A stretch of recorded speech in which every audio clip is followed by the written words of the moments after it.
জীবনটা না বড়ই অদ্ভুত। একটা সারপ্রাইজ কল আর সকাল সকাল বেরিয়ে পড়তে হলো। কোথায় যাচ্ছি, কেন যাচ্ছি সবটা জানাবো। তার জন্য ভিডিওটা লাস্ট অবধি দেখতে হবে। চলে এসেছি বিকে গার্ডেন হোটেল অ্যান্ড রিসর্টে। এই রিসর্টটা এত সুন্দরভাবে সাজানো, ভিডিও না করে আর থাকতে পারলাম না, তাই ভাবলাম আপনাদেরকে দেখাই।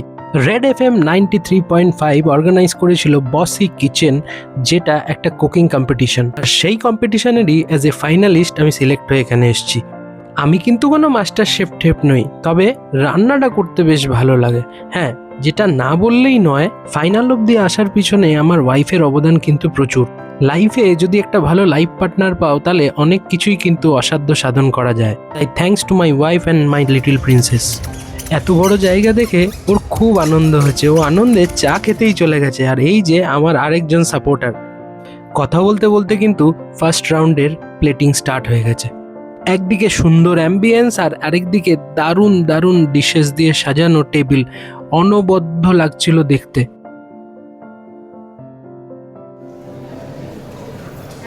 আপনি কি কিছু প্রি কুকিং করে এনেছিলেন বাড়ি থেকে? কিছু ম্যারিনেট করে সবকিছু এখানে করেছেন?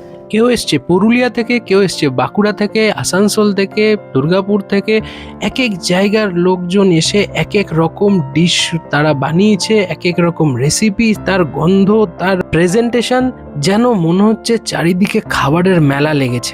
93.5 রেড এফএমকে এই ইভেন্টের জন্য অনেক ধন্যবাদ জানাই। রান্নার ক্ষেত্রে ঘরের মা বোন দিদিরা তো আছেই, কিন্তু ঘরের দাদারাও কোনো অংশে কম যায় না। দেখতে দেখতে সেকেন্ড পর্বেরও জাজমেন্ট শুরু হয়ে গেল। এত খাবার দেখে তো খিদে পাবেই, তাই লাঞ্চ করতে চলে গেলাম। 4টে রাউন্ডের মধ্যে আমার নাম ছিল 4th রাউন্ডে, তাই ভাবলাম খাওয়া দাওয়াটা সেরে নিয়েই কম্পিটিশনে নামা যাবে। চলুন দেখে নিই খাবারে কি কি আছে। স্যালাড, রাইস, ডাল, আলুর দম, মটর পনির, চিকেন, পাঁপড় আর আইসক্রিম। বেশ ভালোই খেলাম। খাওয়া দাওয়ার পর একটু ফটো না তুললে হয়? লাঞ্চ করে এসে দেখি থার্ড রাউন্ড কিন্তু স্টার্ট হয়ে গেছে। সব পার্টিসিপেন্টসরা নিজের বেস্ট দেওয়ার চেষ্টা করছে। করতে করতে দেখুন প্লেটিংও স্টার্ট হয়ে গেল। কেউ মোচা দিয়ে কোনো রেসিপি বানিয়েছে, কেউ আবার লোটে মাছের কোপ্তা বানিয়েছে, কেউ আবার চিকেন রাবড়ি বানিয়েছে।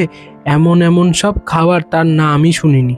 ওদিকে থার্ড রাউন্ডের জাজমেন্ট শুরু হয়ে গেছে, আর এদিকে 4th রাউন্ডের পার্টিসিপেন্টরা খুব মন দিয়ে নিজেদের রান্নাবান্না করছে। তার মধ্যে আমিও আছি। এই যে যাকে দেখতে পাচ্ছেন আমার সাথে কথা বলছে, উনি হলেন আরজে শুভ। রান্না নাকি একটা আর্ট, এই কথাটা এই কম্পিটিশানে এসে 100% বোঝা গেল। প্রতিটি রান্নায় শুধু টেস্ট না, আছে ভালোবাসা, আছে একাগ্রতা। আর সেই জন্যে আমার তো মনে হয় এই কম্পিটিশানে সবাই উইনার। ফাইনাল রাউন্ড অর্থাৎ 4th রাউন্ড কমপ্লিট। এইবার পালা জাজমেন্টের। আমি বানিয়েছিলাম টেন্ডার কোকোনাট চিকেন আর পিঙ্ক রাইস। আচ্ছা, একটা কথা কিন্তু বলে রাখি, রান্না শুধু করলেই হলো না, জাজরা কিন্তু রান্নার রেসিপি নিয়ে বিভিন্ন রকম প্রশ্ন করেছেন। শুধু রান্না নয়, উত্তরটাও ঠিকঠাক দিতে হবে। ফাইনাল পর্ব কমপ্লিট হওয়ার পর একটু গান বাজনা হলো। মাঝে মাঝে তো দেখা পাই চিরদিন, কেন পাই না। অবশেষে অনেক অভিজ্ঞতা, অনেক গিফটস আর অনেক ভালোবাসা নিয়ে বাড়ি ফিরলাম। স্পেশাল থ্যাঙ্কস ফর রূপম দা অ্যান্ড সুদীপ্ত দা এই ইভেন্টে ডাকার জন্য।